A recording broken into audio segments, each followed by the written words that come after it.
Hi everybody, this is Miss Murphy. Welcome back to part 2 of your dynamic forms composition drawing. So we are now moving on to the next steps, and in the previous video, part 1, we began by drawing our forms, and you had to have at least 7 to 8 forms. You had to also show a sense of depth through scale change, so maybe having some objects smaller and some of them larger in the foreground. Also having at least 2 or more areas where you have objects that are cropped, meaning going off the page. And don't forget about the overlapping in at least one area, if I didn't say that. So now we are going to add a little more depth to this by adding a winding object, which will be creating a leading line throughout our composition. So leading lines in terms of composition is a way that you can create interest throughout and make the viewer's eye travel throughout the entire composition rather than just one area. So sometimes just thinking about a way that you could add a leading line throughout will literally lead your eyes throughout this drawing or whatever painting, drawing, composition that you are doing. So for your next step, what you're going to do first is plan. So I have here my 3 sketches. And I've thought about 3 creative leading lines. And remember that you want to think about something that you can, wind throughout some of your forms. So I came up with a shoelace, a paintbrush, and a branch. I want you to think about at least 3 creative winding objects before you begin, okay? That way you have an idea and a plan. You don't have to draw the entire thing. You just need to think about what it would look like. So you are going to sketch those out first. All right, so I'm just taking a little time. I sketch them out because you need to visualize what they're going to look like on your drawing. All right, next, after that, I'm going to think about which one I'm going to use. I am going to actually go with the paintbrush. That's something personally related to me. So I would, think about some objects that relate to yourself that are symbolic. So a personal, symbolic, creative winding object is what you're adding, okay? And I am going to start that. So the first thing that I'm going to start thinking about is where it's going to go. So I'm going to create a few openings. You don't have to do this with all of your forms, but I would pick at least maybe a couple areas. So I'm just going to draw a little opening in my cube here. And I want to try to center that. So don't draw it off to the edge. You want to try to make it look kind of, mesh well with the formal aspects of your cube, and think about where you might see an opening in there. So I'm going to add one there. I'm also going to add one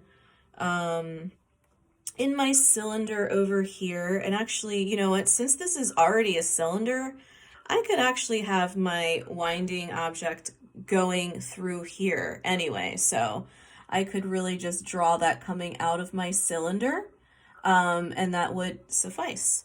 So I'm going to think about another area here. And I think what I'm going to do is, and actually some of your objects, you can even have it, I'm going to add one right here, just to add another one. So maybe just think of at least 3 areas where you can spread it around and it's going through your forms somehow and wrapping around.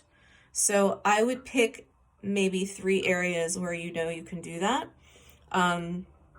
And I'm going to add another one over here.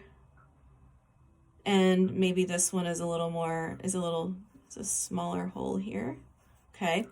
So I have 3, and that's fine because I'm just going to think about also where it's going to wrap around. So you want to think about how to also wrap it around some of your forms. So now I'm going to plan out where my winding object is going to begin.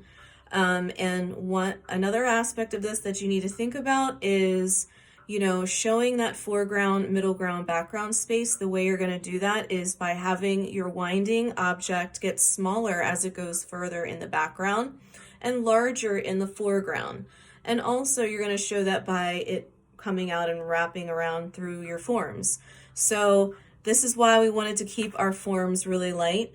I'm going to start over here and I'm going to make it look like it's coming out of my box to begin. So the paintbrush is stretching. Now, I know paintbrushes don't normally stretch like this, but this is a creative winding object, so I can kind of do what I want. That's the cool part. So I'm just going to erase the inside to make it look like it is on top. So we want to make sure we eliminate those areas. And also, I tend to go in and just kind of shade in around the form, the winding object, I mean, so that it does look like it appears that it's coming out. And that just gives me a little, realism there. And I'm just going to here add the end of my paintbrush coming out. And, I'm doing a demo, so I'm just going kind of quick, but, you could get really creative with this. And by the way, I don't want everyone doing paintbrushes just because I'm doing one. I want you to think about, like a personal creative object, okay? Lots of things could happen with this. You could have like the tail of an animal. You could have, maybe if you had a shoelace, you could actually draw the shoe and then the lace going through. Maybe you could think about the cord for your phone, and then you could actually draw the phone floating somewhere in your drawing. So now that this is going through here, I want to make it realistic and obviously make it look like it's coming out in another part. So I'm going to imagine, but we can't see it, that there is another opening back there where my form is coming, my winding object is going through. And now I'm going to take some time to plan and think about where that's going to wrap around. So notice I'm drawing lightly, okay?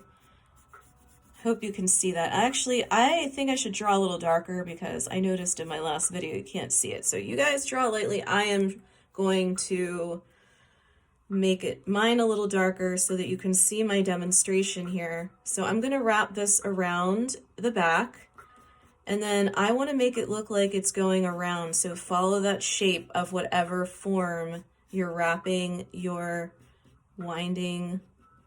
And then another little trick you'll notice here is that when it's wrapping around, it's not going to look flat here, okay? It has to actually kind of come off the surface a little bit here.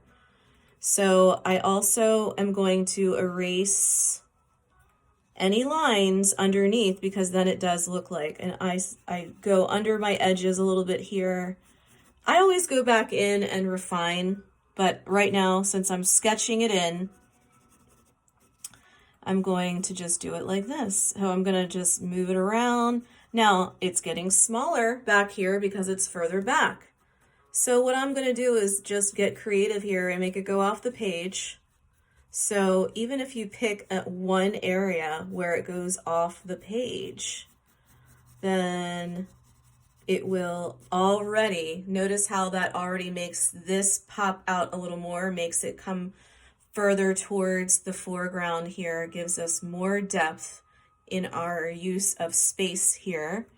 And also my eye is already led throughout this composition. It is not just focused on like one section. So that's really also part of our objective, other than just adding a creative winding object. So I want to think about how I'm going to bring it back in to my composition from the other side.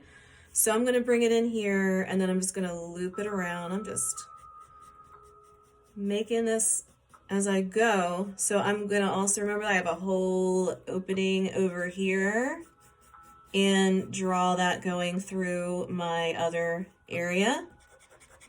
And I think you can see what I mean here about going through this opening. So you want to make sure that you refine. I'm not doing such a great job refining here, but I'm trying to get all these instructions in at once. So,